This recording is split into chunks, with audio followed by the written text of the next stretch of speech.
Bonjour à toutes et à tous, bienvenue à ce nouveau Good Morning Market. Nous sommes le jeudi 18 février 2021. Et les indices américains ont terminé en légère baisse hier avec le S&P 500 qui a chuté de 0,03%, le Nasdaq de 0,58%, le Russell 2000 de 0,74%. Seul le Dow Jones a gagné du terrain et a progressé de 0,29% en marquant un nouveau record historique. Le Dow Jones qui a profité des hausses de Verizon qui gagne plus 5% et Chevron plus 3%.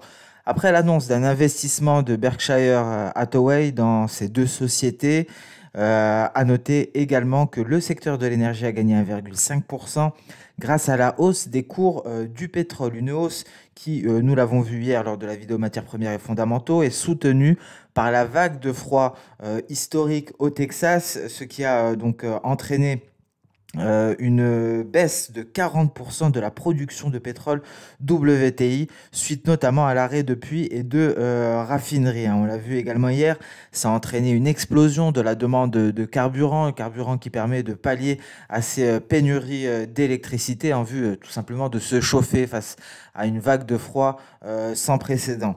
Et les autorités du Texas ont même interdit aux compagnies de gaz naturel d'exporter du carburant en dehors de l'État. C'est pour dire à quel point ce carburant permet donc aux populations d'affronter ce froid polaire.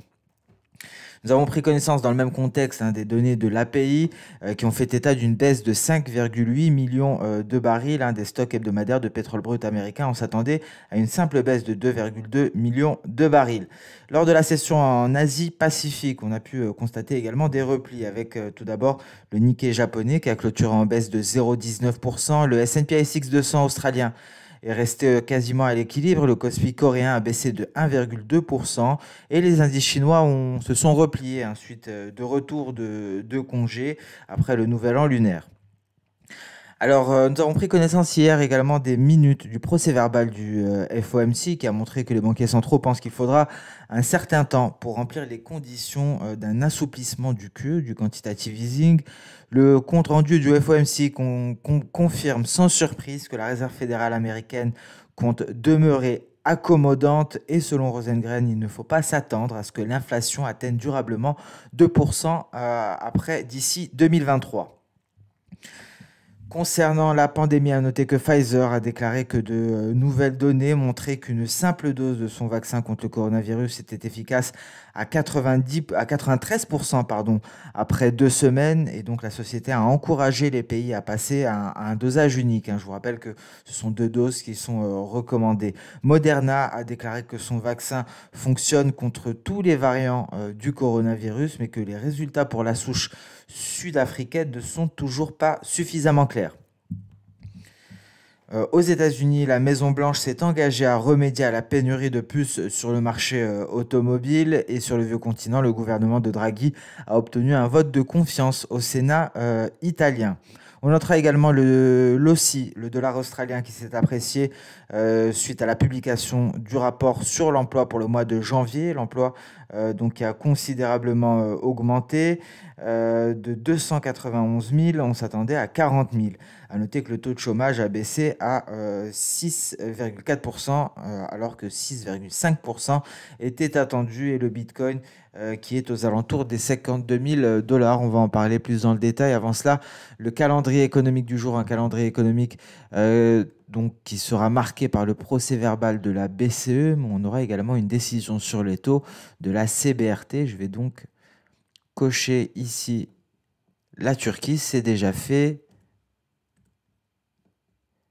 Voilà, la CBRT qui devrait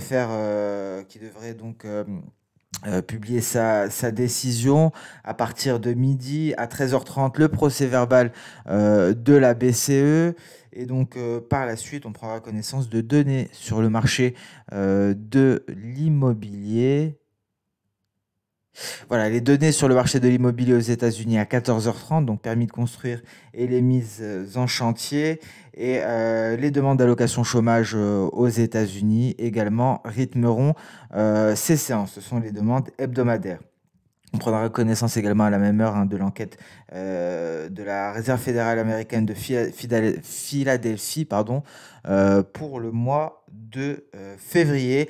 Et enfin, pour les opérateurs pétroliers, le rapport hebdomadaire sur les stocks aux États-Unis. Et on prendra également connaissance des rapports hebdomadaires sur le gaz naturel avant cela, à 16h30. Donc voilà pour le calendrier économique, une séance qui sera également rythmée par les résultats des entreprises, notamment Barry Gold avant l'ouverture du marché américain. Et ça, je pense qu'on en parlera lors d'une vidéo qui sera dédiée justement à ces résultats. On prendra connaissance également des résultats de Marriott International avant l'ouverture du marché, de TripAdvisor après la fermeture du marché et de Walmart avant l'ouverture du marché. Donc de nombreux résultats, un calendrier plutôt fourni avec des données américaines en seconde partie de séance et le procès-verbal de la BCE et la décision de la CBRT. On passe sans plus tarder sur les indices boursiers. Cela fait depuis le début de semaine qu'on restait prudent. On attendait des figures de retournement qui semblent se présenter à présent d'un point de vue technique avec un double top sur le DAX, un double top sur le Russell 2000 et des ébauches de figures de retournement, des ETE sur le Nasdaq, le S&P 500 et le Dow Jones. Alors rien n'est fait pour le moment, des lignes de coûts qui tiennent pour certains, pour les doubles tops notamment. Et concernant les ETE, on n'a pas encore finalisé la construction de la seconde épaule, donc l'épaule droite de ces figures en épaule, tête-épaule. On détaille tout ça immédiatement. On commence par le DAX. Le DAX, donc on a un double top ici visiblement. Pour le moment, les 13 900 maintiennent les cours et donc il faudrait un franchissement ici de la ligne de coût aux alentours des 13 815 points. Dans ce cas-là, on pourrait aller chercher les 13 500 points pour le DAX. Donc prudence. Cela se confirme. Nous l'avions dit, un marché ne se retourne pas sans figure de retournement. C'est à cela que sert l'analyse technique. Et effectivement, ici, on commence à voir se dessiner ces fameuses figures. Hormis pour le CAC 40, ici, un CAC 40 qui tient bon. Un CAC 40 qui s'est fortement rapproché d'ailleurs des 5815. C'est l'objectif qui nous est fourni par Osoda qui permettrait de finaliser cette vague haussière. Donc visiblement, pas de figure de retournement pour le CAC 40 qui fait exception. Le Nasdaq s'est replié en direction du retracement en journalier, retracement externe de Fibonacci à 161,8%. Alors, que nous dessine le Nasdaq en données H1? Ici, visiblement, on pourrait avoir l'apparition d'une figure en ETE. Alors, je m'explique, on a une première épaule gauche ici, une tête à ce niveau-là et une épaule droite à ce niveau. On avait émis l'hypothèse d'une petite ETE avec une ligne de coup en oblique haussière. On l'a déjà franchi, on a effectué le pullback vers cette oblique haussière, mais visiblement, on pourrait construire une ETE beaucoup plus large en prenant en considération cette première épaule que l'on n'avait pas pris en considération hier. On avait tenu rigueur uniquement de cette épaule gauche et on avait imaginé une épaule droite à ce niveau-là avec cette ligne de coup, ce qui nous donnait un objectif théorique à 223 points, un objectif théorique qui n'aura pas été atteint avec précision. Mais finalement, on pourrait dessiner une ETE beaucoup plus large. Voici la première épaule, voici la tête. Elles sont marquées donc par des flèches rouges. Et une dernière épaule qui serait en cours de construction. Donc il faudrait s'affranchir ici de ce niveau, les 13 550 environ. On a une oblique... on a une ligne de coup légèrement haussière que l'on retrouve en pointillé, ce qui pourrait nous ramener à 13 185. Je reviens sur le journalier très rapidement. 13 185, ça nous ramènerait assez bas tout de même, et ça impliquerait tout de même une sortie par le bas de notre canal haussier. Mais bon, cela a déjà été vu précédemment en début du mois de février, donc ça ne serait pas étonnant. Donc prudence sur les indices américains, notamment sur le Nasdaq, au vu de cette éventuelle formation en ETE. Prudence également sur le S&P 500, qui pourrait construire exactement la même figure, une même figure en ETE, avec ici une ligne de coup que l'on retrouve en pointillé. Alors la seule chance d'invalider ces ETE, je ne l'ai pas précisé pour le Nasdaq, serait de s'affranchir de ces obliques baissières qui relient le sommet de la tête et le sommet de l'épaule droite. On pourrait faire exactement le même travail ici, quoique l'épaule droite n'est pas encore finalisée, mais le seuil d'invalidation serait cette oblique baissière. Après, effectivement, on pourrait aller plus haut et agrandir l'épaule droite jusqu'au nuage. Donc pour le moment, difficile d'avoir un seuil d'invalidation pour le Nasdaq, car l'épaule droite pourrait aller beaucoup plus loin, alors que pour le S&P 500 également, mais on pourrait mettre sur place une hypothèse que le nuage sera garant de la réalisation de ces ETE et donc que les cours auront du mal à s'en affranchir. Donc ici, concernant le S&P 500, on pourrait aller chercher les 3830 points environ si cette figure venait à se réaliser. Et donc, je vous le rappelle, il faudrait un franchissement net avec une clôture H1 en dessous de nos lignes de coût, avec un pullback qui n'est jamais à exclure. Et donc, l'approche la plus prudente dans ce genre de figure, c'est d'attendre la cassure, d'attendre donc le breakout et d'entrer en position au moment où les cours reviennent sur la ligne de coût avant de se replier. Concernant le Dow Jones qui est allé marquer un nouveau record historique aux alentours des 31 650 points, on aurait également une ETE avec une ligne de coût ici qui est matérialisée par cette oblique haussière en pointillé et visiblement donc une épaule droite qui aura été freinée ici par cette oblique. Et un objectif aux alentours des 30 913 points. Donc ça nous ramène très loin, ça nous ramène à des niveaux que l'on n'a pas revisités depuis le mois de février. Concrètement, quels que soient les indices, et je terminerai avec le Russell 2000, la réalisation de ces objectifs théoriques effacerait toute la hausse du mois de février. C'est le cas également pour le DAX, hein. On le voit ici, on a un objectif théorique concernant ce double top avec le calcul de l'objectif théorique qui est similaire. Ça nous ramènerait grosso modo au niveau du début du mois de février. Donc ça permettrait d'effacer toute cette hausse de ces 15 derniers jours, toute la hausse des indices lors du mois de février. Le Russell 2000 a une figure similaire à celle du DAX, un double top. Et il tient bon pour le moment. On a un nuage en données H4, en données H1. On est beaucoup moins soutenu, hein. Au contraire, on est déjà sorti du nuage par le bas.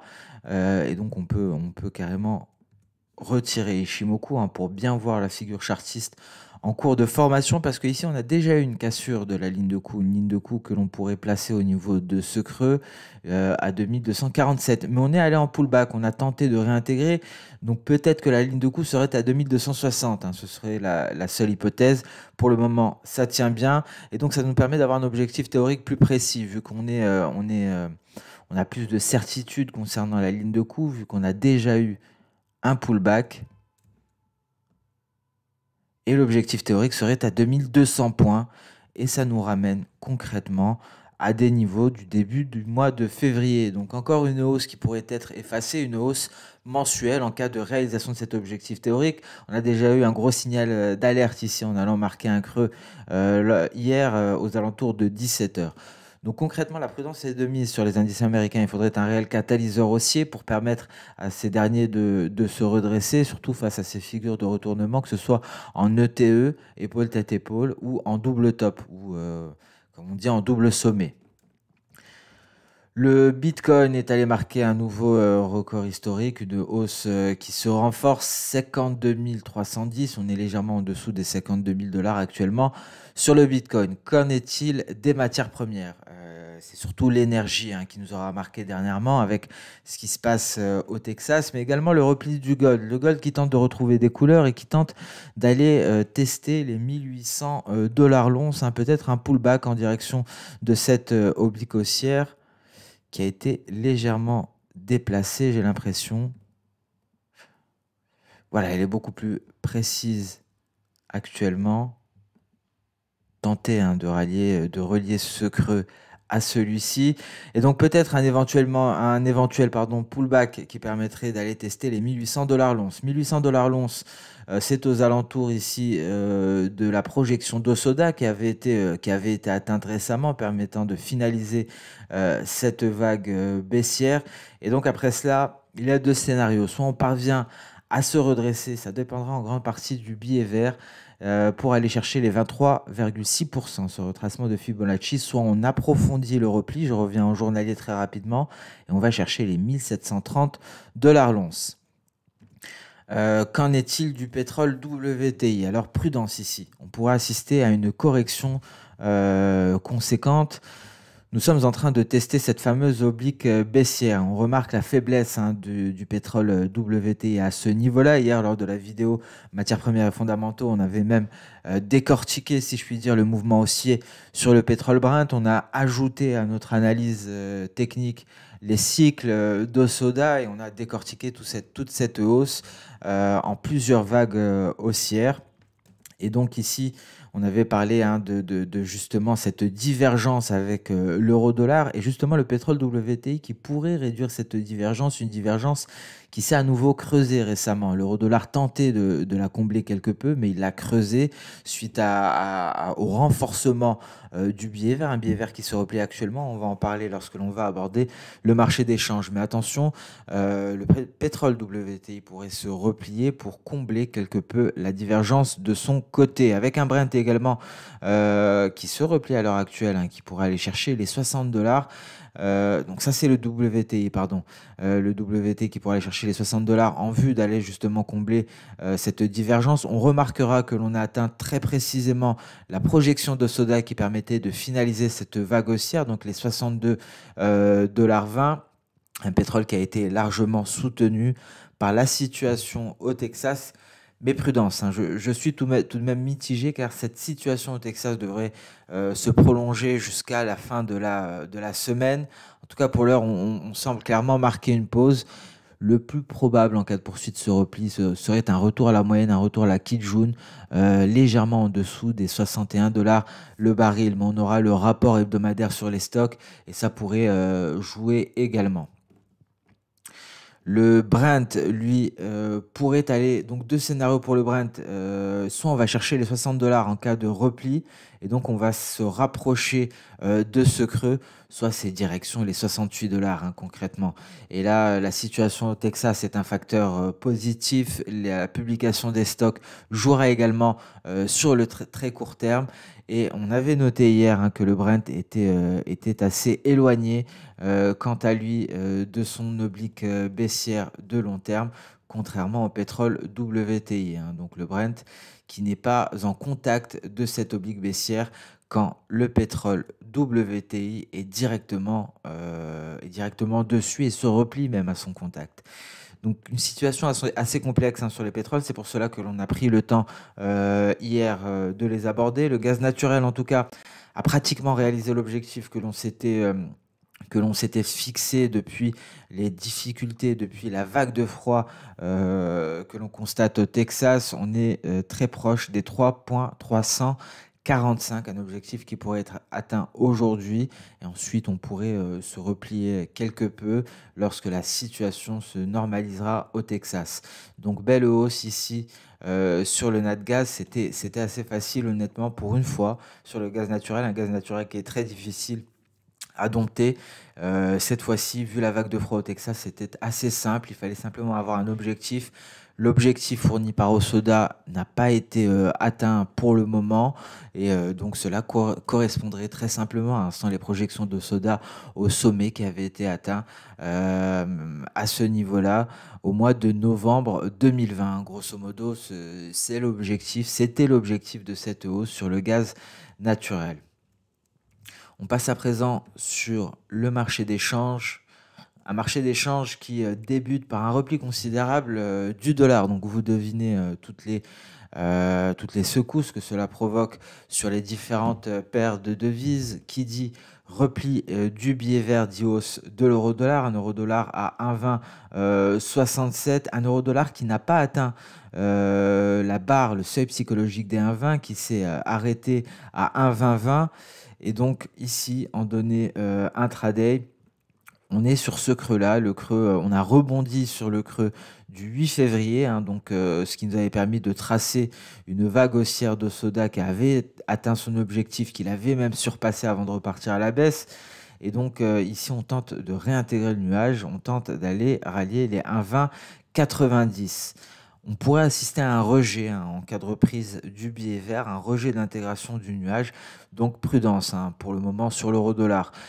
L'USD CAD est donc de retour au niveau des 1,2685. Et attention sur l'USD CAD, car effectivement, ce qui est intéressant ici, en cas de repli des pétroles, ce qui entraînerait une hausse de l'USD-CAD. On pourra avoir une figure en épaule, tête-épaule inversée à ce niveau-là. On voit la ligne de cou en oblique baissière. La seconde épaule serait encore en formation. Et donc, concrètement, on pourrait aller chercher ici les 1,2855 sur le SD-CAD. Donc, en cas de repli du billet vert, cela nous créera également une opportunité sur le SD-CAD, sur le marché d'échange, et donc avec une belle hausse en perspective, une hausse qui semble confirmée par la formation d'une figure de retournement en épaule, tête-épaule inversée. Le GBP-USD retrouve des couleurs suite à ce repli du dollar américain avec un GBP qui se renforce également. On repart à l'attaque ici concrètement des 1,3955, mais le GBP seul, la livre sterling, est également à la hausse. On atteste ce graphique du GBP CHF. On se rapproche encore davantage de l'objectif, mais prudence, on va tester. On va se rapprocher ici de la borne supérieure du canal haussier. Il pourrait en résulter un repli de la paire GBP CHF pour aller éventuellement tester la borne inférieure avant de nous donner une dernière impulsion qui nous permettrait enfin d'aller tester d'aller donc atteindre notre objectif. Donc belle progression cette semaine du GBP CHF qui n'a pratiquement pas repris son souffle cette semaine. Il n'a fait que progresser à la hausse. Le 4 CHF pourrait quant à lui nous donner un signal en cas de franchissement de cette borne supérieure. Et bien entendu, cela dépendra également, cela dépendra clairement des cours du pétrole ici. Donc sur ce Good Morning Market touche à sa fin. On va essayer d'aborder cet après-midi une action en particulier. Donc je n'ai pas fait de vidéo concernant les actions de courte vidéo dernièrement.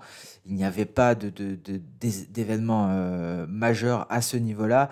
Mais je pense que cette fin de semaine sera assez intéressante concernant le marché action. Et je vous remercie pour votre fidélité. Je vous remercie pour votre présence. On se donne rendez-vous dès demain pour le dernier Good Morning Market de la semaine. En attendant, je vous souhaite une excellente journée et je vous donne rendez-vous à demain. Au revoir.